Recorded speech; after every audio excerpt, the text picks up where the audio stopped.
Olá, muito bom dia, sejam bem-vindos. Mais um Política em Pauta aqui na tela da TH+ Record. Muito obrigado pela sua audiência e hoje nós vamos bater um papo com meu amigo, ex-prefeito de Ribeirão Preto, Duarte Nogueira. Nogueira é ex-prefeito de Ribeirão Preto, ex-deputado, secretário, tem uma vida política gigante. Se eu fosse falar aqui, é melhor deixar você falar. Seja bem-vindo. Obrigado, Orlando. Obrigado por me convidar para o Política em Pauta. E, na verdade, nesses 30 anos de vida pública, eu tive a oportunidade de exercer o mandato de deputado estadual por 3 vezes. Fui líder de partido na Assembleia Legislativa, líder do governo Alckmin na Assembleia. Fui secretário de Habitação do governador Mário Covas, no primeiro mandato. Depois de reeleito com o falecimento do Covas, eu assumi a liderança do governo a convite do governador Alckmin. Depois, no terceiro mandato de estadual, eu fui convidado a ser o secretário estadual de Agricultura e Abastecimento. Depois fui eleito deputado federal. Exerci no meu segundo mandato a liderança do PSDB na Câmara Federal. Antes de chegar na prefeitura, no último mandato federal, eu fui o secretário de Logística e Transportes do governo do estado, então fui secretário de Estado 3 vezes, e aí me elegi prefeito de Ribeirão Preto em 16, fui reeleito em 20 e concluí agora em dezembro último o final do meu segundo mandato, 8 anos frente à prefeitura.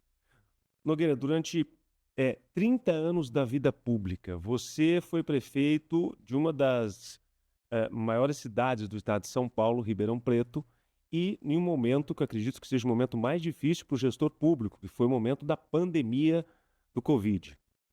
Durante a sua gestão, o que mais hoje você tira de experiência e de dificuldade para um gestor público como foi a pandemia da Covid? Bom, antes de chegar na pandemia, eu tive uma outra pandemia, foi a forma como encontrei a prefeitura, né? Você se lembra bem, a cidade estava totalmente desestruturada, endividada, insolvente, dívidas superiores a R$1,5 bilhão de reais, lideranças políticas da cidade, incluindo a prefeita, afastadas do cargo por suspeitas de corrupção e depois foi condenada por essa razão. E eu tinha que chegar fazendo um choque de gestão. Para isso, durante o período entre a eleição e a posse, os 60 dias que antecedeu esse processo, eu fiz um governo de transição, reuni pessoas da universidade, do setor público, do setor empresarial, da comunidade em geral, me cerquei das melhores pessoas e informações, e ao final do processo de organização da transição, entre o Natal e o Ano Novo, antes de tomar posse, eu apresentei o estado da arte da cidade. R$1,5 bilhão de dívidas, uma série de problemas de falta de remédios, problemas de licitações. E aí o que a gente fez? Nós fizemos... Foi um verdadeiro caos nessa época, né, Nogueira? Nós recebemos 334 milhões de reais de dívidas de curto prazo, ou seja, faturas emitidas contra a prefeitura nos anos de 2016 e 2015 não pagas, 2,5 folhas de salários a serem pagas já em janeiro, atrasadas, e mais 278 milhões de reais, que era aquele acordo trabalhista do Plano Collor, que a prefeitura tinha feito anos anteriores e que caiu no nosso colo o pagamento desses 278 milhões em 18 meses. Eu tive que negociar com o Poder Judiciário, depois aprovar a lei na Câmara Municipal, para pagar durante o meu primeiro mandato. E ainda amortizei da dívida fundada, que era da ordem de 681 milhões de reais, 111 milhões de reais. Então, fechei o primeiro quadriênio com uma dívida de longo prazo reduzida para 570 e nada mais de dívida de curto prazo, nem atrasos trabalhistas, nem atrasos salariais. Tudo isso somado no primeiro quadriênio deu 973 milhões de reais, praticamente 1 bilhão.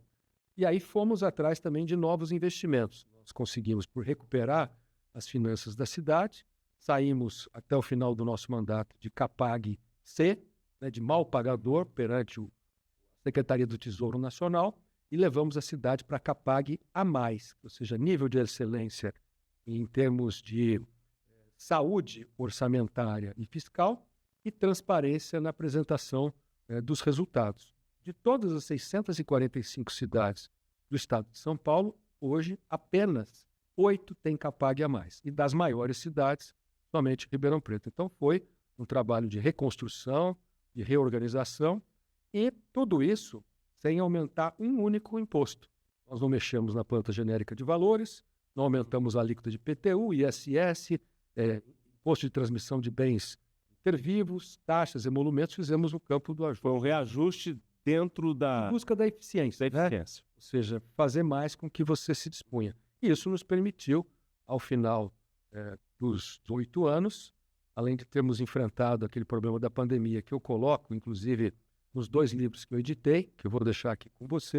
Muito bom, já vamos falar aqui. Que é o livro do primeiro mandato, que conta toda essa reconstrução, e mais o primeiro ano da pandemia, que foi 2020, que é o ano que encerra o primeiro mandato. Certo. Inclusive, aqui atrás, na última página, tem um QR Code que te joga num hot site e você vai ver os decretos, as leis, tudo aquilo que a gente produziu já no primeiro dia. E você já vinha escrevendo esse livro desde o início ou não? Sim, eu vinha juntando as informações e lancei esse aqui em abril de 21, já reeleito. E o segundo volume é o que conta o segundo mandato, que faz a Posso mostrar totalidade aqui dos 8 esse daqui, Administração Pública, Desafios e Soluções. Aqui, ó. Esse daqui e o outro, Administração Pública, Desafios e Soluções, Reconstruindo o Futuro. Só que preciso fazer uma observação, né? Nessa foto, você está com mais Photoshop, ou a Prefeitura de Ribeirão Preto fez você perder um pouco dos cabelos, não fez, não? Na verdade, eu tinha um segredinho, que era um shampoozinho que eu usava, e aí o shampoo acabou, e aí eu cortei o cabelo e ficou na cor natural. Foi difícil esses 8 anos? Foi muito aprendizado, né? Um amadurecimento enquanto relacionamento entre pessoas, conviver em respeito ao contraditório é uma coisa que a gente aprende, porque as críticas elas sempre aparecem e você deve filtrá-las. Se são críticas simplesmente pela luta política, faz parte do jogo. Se a crítica que aponta de fato que tem problemas, vai lá e resolve, né? Não tem nenhum problema. E isso é importante, porque quando você assume uma posição executiva, prefeito, governador, presidente, principalmente prefeito, que é uma coisa muito local, você geralmente tem aqueles que querem controlar a imprensa, né? Através de publicidade, através de financiamentos de programas e tal. Isso não é correto, porque você acaba tolhendo olhares que estão fora da administração, porque geralmente as pessoas que estão com você geralmente têm a tendência de não trazer problemas e só dizer que você está indo bem. E a oposição ou a imprensa, ela mostra as fragilidades. E aí, com isso, você identifica, vai lá e corrige. E isso foi bom, porque a gente, além de ter colocado as contas em ordem, ter deixado para o meu sucessor 134 milhões de reais em caixa livre para investimentos e outros 850 milhões para as obras em andamento, fundos, emendas parlamentares, recursos que transpuseram o orçamento de 24 para 25, dá tranquilidade para a cidade poder crescer e avançar ainda mais. E nós fizemos, nesse período, 56 quilômetros de corredores de ônibus, trocamos 100% da nossa frota, fizemos um reajuste no contrato do consórcio que opera o transporte coletivo, passamos a subsidiar a passagem. Hoje a passagem de ônibus de Ribeirão Preto ela não aumenta faz 4 anos, se mantém em R$5 para você incentivar o uso do transporte coletivo. Ônibus novos, menos poluentes, padrão Euro 6, motor com pouca emissão de gases de efeito estufa, ar-condicionado em todos eles, carregador celular e Wi-Fi grátis.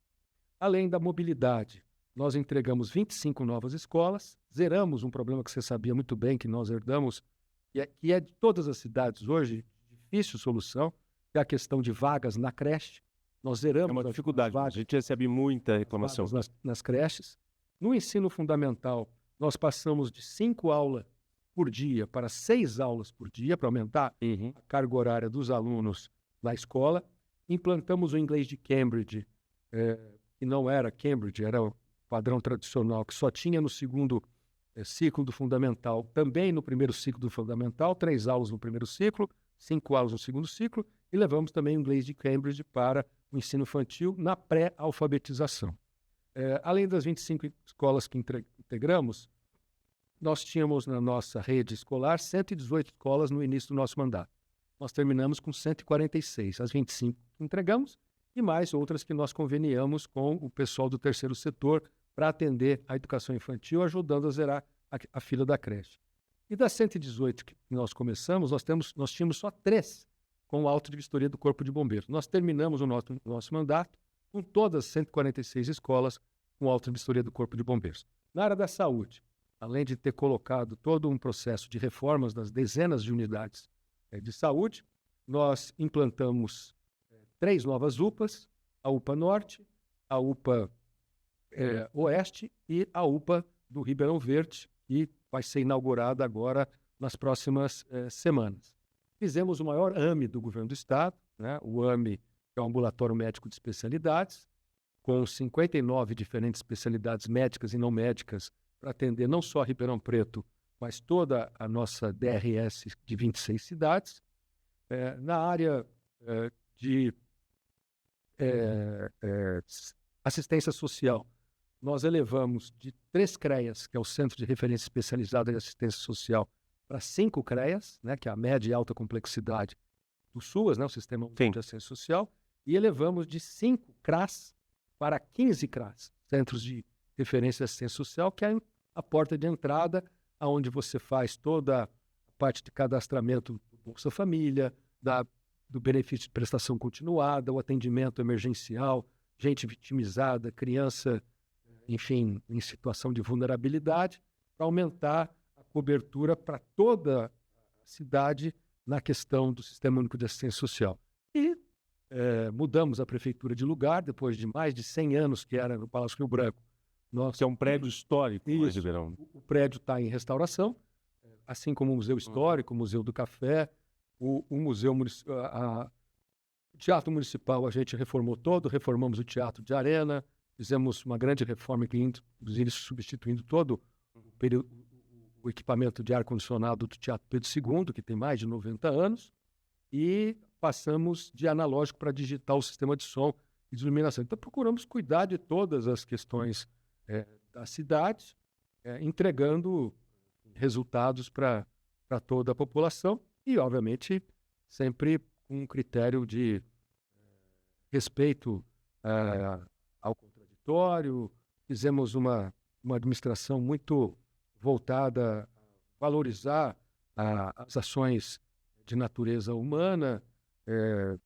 Procuramos sempre trabalhar dentro da ética, da conduta correta da gestão. Sim. Tanto é que eu tive todas as minhas contas aprovadas pelo Tribunal de Contas do Estado, inclusive a conta agora, a última do ano de 2024, que foi com parecer positivo para o plenário nos próximos dias do Tribunal de Contas do Estado.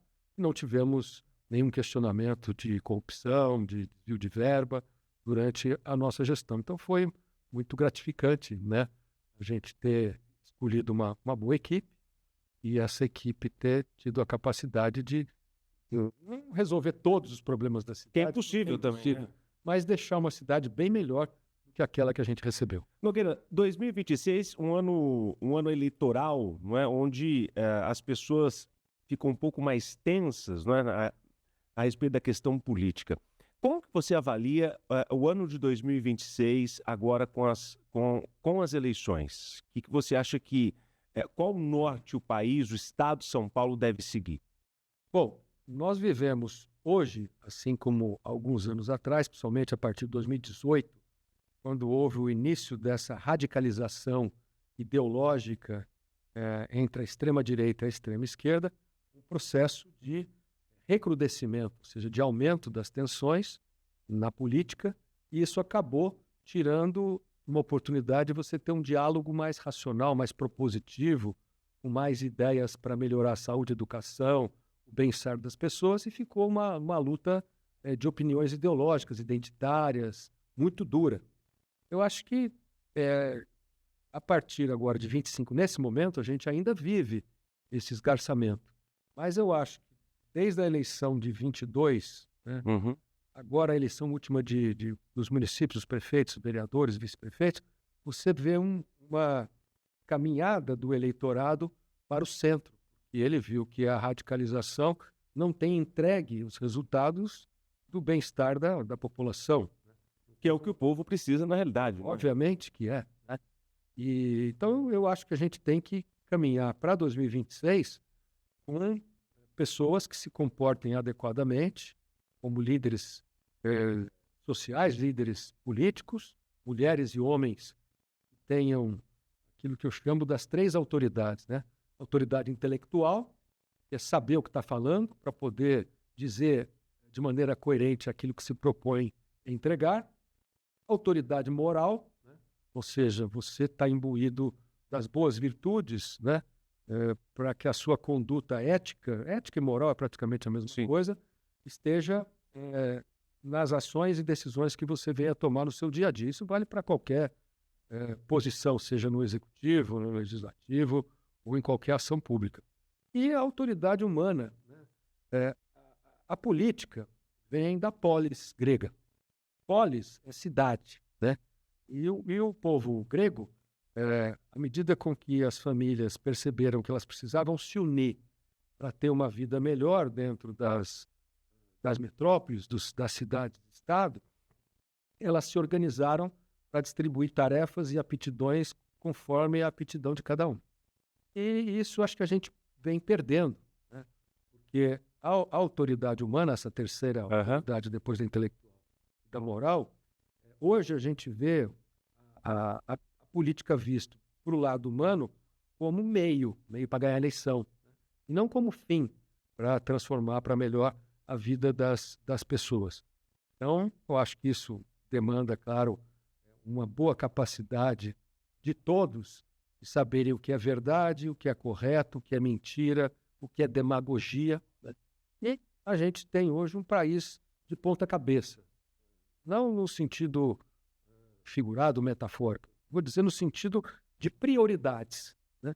Hoje, mais de 50% do orçamento dos impostos dos brasileiros vai para Brasília, para a União.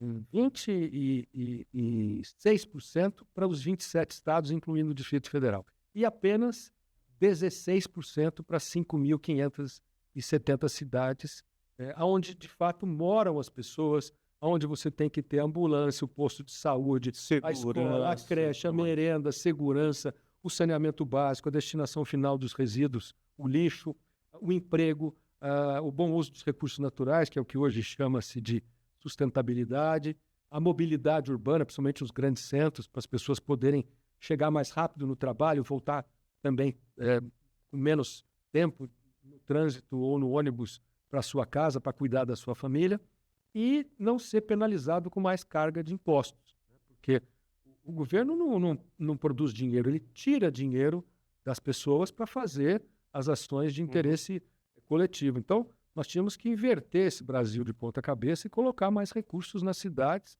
e menos em Brasília, onde está muito longe, onde você vê desvios de dinheiro, corrupção, É verdade. obras paradas.